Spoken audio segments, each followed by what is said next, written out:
Hey guys, today we're going to be talking about my process for fiberglassing. Now, my process pretty much consists of keeping it clean because one thing I really don't like is for like resin to get everywhere. So I'm going to go into that, and I'm also going to show you uh, the quickest way to get it done. So let's get started. Okay, before using fiberglass resin, you're going to want to get a NIOSH approved respirator, splash guard goggles, and disposable gloves, and preferably wear long sleeves if you want to go the extra step and protect your forearms and wrists, because this stuff is, even though it's not as toxic, like even though epoxy resin isn't as toxic as a polyester resin, it still it has a really bad smell to it, and for the long run you just want to protect your lungs and your eyes against this stuff, and your skin also. So there you go. So the materials you're going to need are EpoxAmite 100. EpoxAmite 100 is epoxy-based resin, which is good for fiberglassing. You're also going to need a catalyst for it. When you purchase EpoxAmite, which can be bought at smoothon.com, you have a choice between picking different types of hardeners. There's like 101, 102, and 103. And the difference between them is the cure time. So pretty much for smaller projects, you're going to want the 101 Fast Hardener. For medium size and larger size, I would recommend 102 instead of a 103, because 103 takes like about a whole day to cure. So if you need to work quickly, I suggest either 101 or 102. You're also going to need a Ure-Fil 11, which is it's a fiberglass filler, and the style that I'm going to be using, you're going to need a filler for it, because when you brush it up on a vertical surface, the filler is going to thicken up the resin to a point where it won't just completely slide down. It'll actually hold on a vertical surface, and if it does slide down, it just slide down like very slowly. What else? You're gonna need mixing cups, mixing sticks, chip brushes. About 1 inch brush is gonna be fine. Fiberglass cloth for detail layer.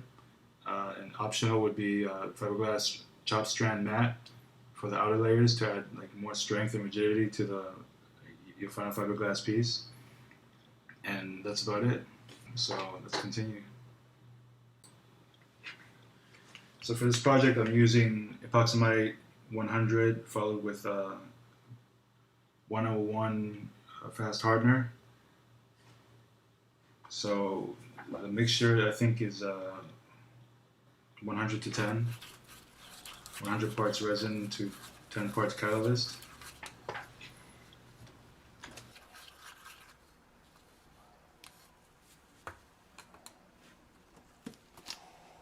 Now I'm adding the catalyst, which is the hardener. Measuring it out on my digital scale in grams. What I like to do is pour in the resin first,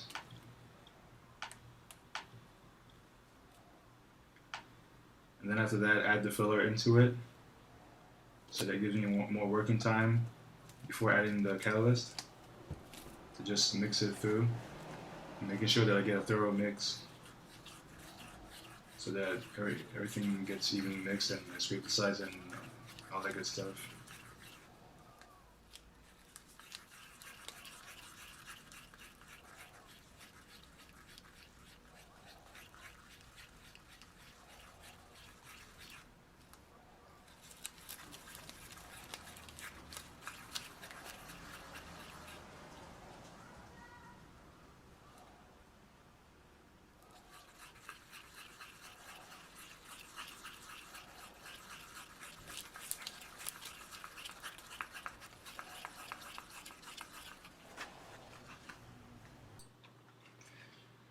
Okay, so my style of fiberglassing, typically what people like to do is they like to saturate the cloth first before applying it onto whatever piece they want to fiberglass. For me, that's like incredibly messy and tedious process. It takes forever. So instead, what I like to do is I like to brush the actual piece that's going to be fiberglass first with resin, just like saturate the whole thing with resin. Then take some fiberglass cloth, uh, just drop it onto it, right, place it onto it, and then take a brush and tamp it in. And I make sure so pretty much like the cloth is going to be over the piece that's been already saturated with resin. And basically, what you want to do is you just want to take like the resin and just like have it seep through the cloth so that it'll pretty much like hold in place. And you want to tamp it in a way so that you don't have any like pieces that are sticking up, because any pieces that are sticking up when that resin cures, it's going to create air pockets, and that's just going to create like a whole lot of problems for you. Because when if you're looking for detail, well, you're not going to get the detail, and you shouldn't really be using fiberglass for detail. Uh, that's for another video. Like what you want to do for detail is you want to do a coat of a gel coat first, a few coats of gel coat, and then you do the fiberglass after that. But the reason why I say you don't want the air pockets in there is because when you do have like a detail layer, and then you have air pockets in between, uh, you know the part where the gel coat the detail is at, where there's an air pocket will like be really soft and brittle. Will be really brittle, not soft, to the point where like you can easily like just crack it, if you're not careful with it. But if everything is like flat and there's no air bubbles, so it'll be like right up on there and give it even more strength and rigidity to the detail layer.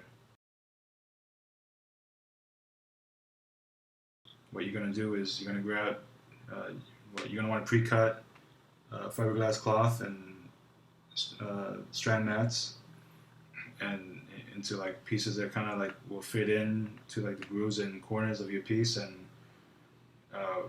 won't like lift up and create like air pockets. Then you're gonna want to take your fiberglass cloth and then place it directly onto the saturated part of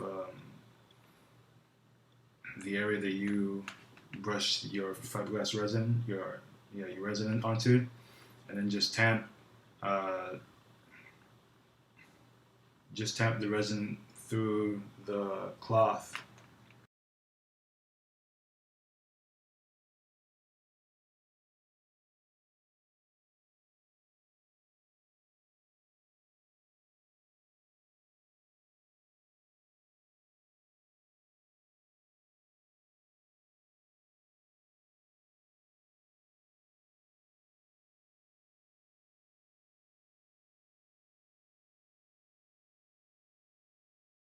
Make sure you get like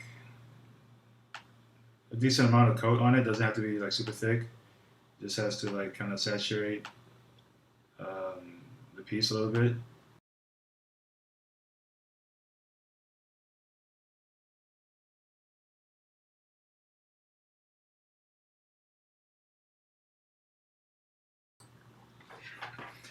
On a piece this size, typically you want about 3 to 4 layers of cloth stacked on top of each other, and then after that, if you're gonna be moving it around a lot, you're gonna want to kind of strengthen all those layers with some chop strand mat, fiberglass chop strand mat. Uh, you can do like 1 or 2 layers over the whole thing, and that pretty much should be good enough to just prevent it from like flexing a lot, like over time, especially if you're gonna be storing these things. And you should be good to go after that.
So if this video helped you and you learned something new, please hit the subscribe button for more future videos. Peace.